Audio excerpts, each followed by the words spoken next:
Okay, so with that, 7 o'clock, I'll call the regular meeting of Township Council for the purpose of a public hearing to order. I'd like to begin by acknowledging the traditional territories of the Coast Salish peoples, and in particular, acknowledge our valued relationships with the Katzie, Kwantlen, Matsqui, and Semiahmoo First Nations. Mr. Richardson, a bit of a deviation. We'll do the preamble just before the C1 public hearing. We'll get through the ceremony first. Excellent, Your Worship. Okay, great. Let's get a motion to adopt the agenda. Moved by Councillor Rint, seconded by Councillor Ferguson. Call the question on A1.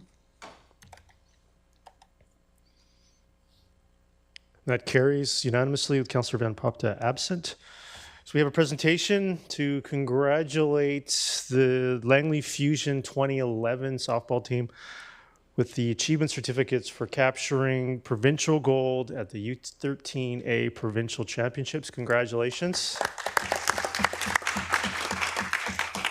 And we have individual certificates, and then we'll get photos with council. Again, congratulations. Why is it Fusion 2011? Come on now. There's no stupid questions except for mine. First one is Isla Break.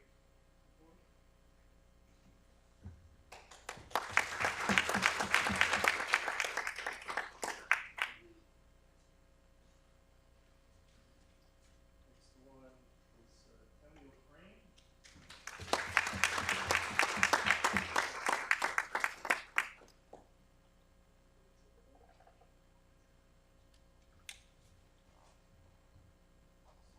Peyton Hebner. This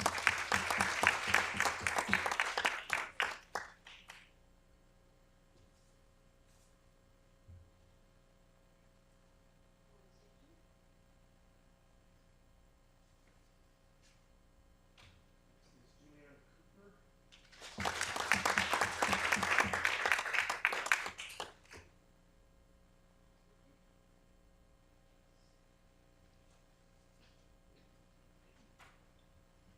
Okay, I'm going to pronounce this incorrectly. There's 3 or 4 they tried to teach me earlier. Giadat Apathy. How do you pronounce it?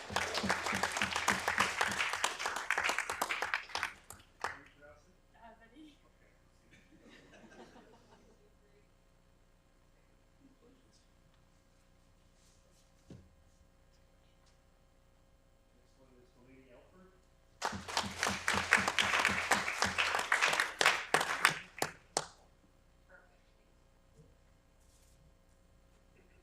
And next is Hannah Latigar.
North-South banner?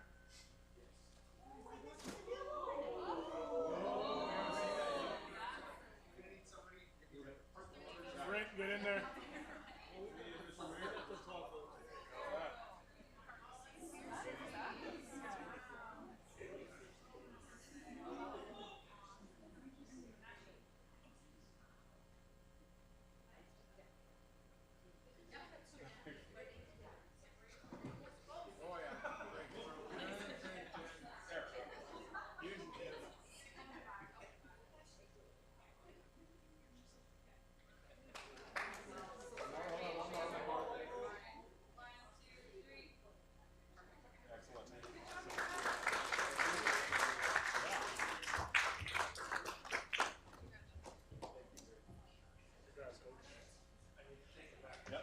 You gotta hang it, yes, sir.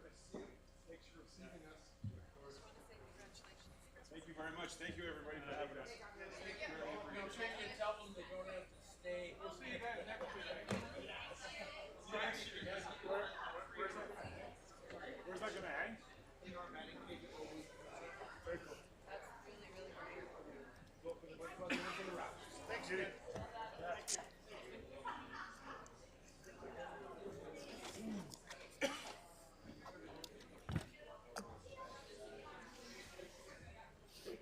Mr. Richardson, you may as well start the preamble, please. A public hearing is a statutory requirement under Section 464 of the Local Government Act and must be held before third reading of a community plan, land use contract amendment bylaw, heritage designation bylaw, or heritage revitalization agreement bylaw.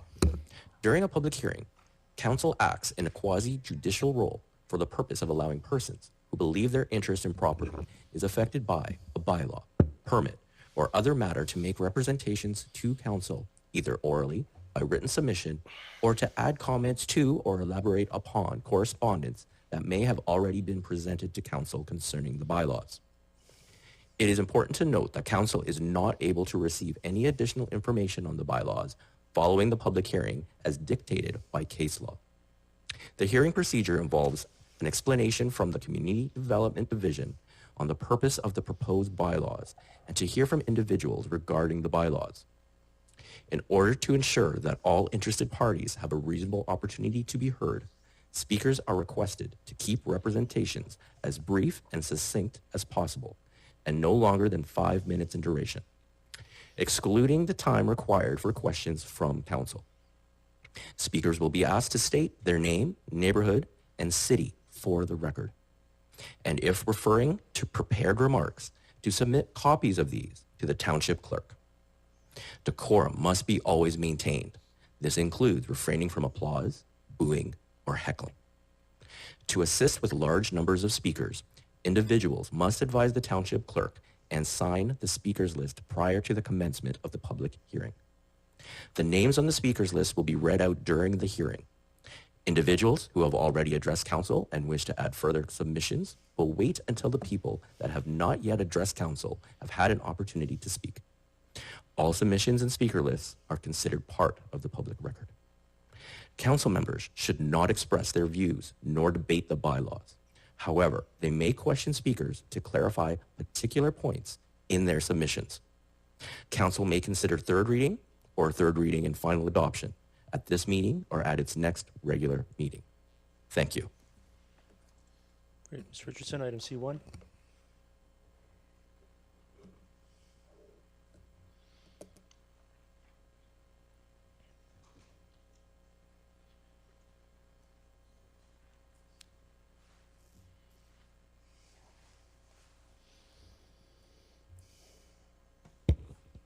Thank you, Worship. The subject Latimer Neighborhood Plan Amendment and Rezoning Bylaws pertain to a proposed development consisting of 26 townhouse units at 7621 97th Street. The 2-acre site is designated multifamily in the Willoughby Community Plan and row house townhouse in the Latimer Neighborhood Plan. This air photo depicts a site located on the northeast corner of 197th Street and 76th Avenue. Proposed Latimer Neighborhood Plan Amendment Bylaw 6022 proposed to accommodate an increase to the permitted height of 14 units in 4 of the 6 buildings from 2 to 3 stories. rezoning bylaw 6023 rezones the site from suburban residential SR2 to comprehensive development zone 203 to accommodate the proposal. This slide indicates the proposed site plan with vehicular access for 197th Street. Staff recommends support of Latimer Neighborhood Plan Amendment Bylaw 6022 and rezoning bylaw 6023, subject to 8 conditions noted on page 8 of Council's agenda. Your Worship, a total of 159 notices were mailed out, 1 written submission has been received, and there were no individuals noted on the speakers list. Right. Are there any submissions from the public on item C1? For a second time, are there any submissions from the public on item C1? And then for a third and final time, are there any submissions from the public on item C1? That will close the public portion of the public hearing for item C1. Is there a proponent present who wishes to make a presentation? Seeing none, we'll close the public hearing for item C1. Does anybody wish to move consideration of third reading? Moved by Councillor Rent, seconded by Councillor Pratt. Call the question on consideration of third reading of C1. That carries unanimously. Does anybody wish to move the recommendation? Moved by Councillor Bailey, seconded by Councillor Pratt. Is there any discussion on C1 third reading? Seeing none, call the question on C1. That carries unanimously. Get a motion to terminate. Moved by Councillor Bailey, seconded by Councillor Rent. All those in favor, opposed, and that's carried. Thank you.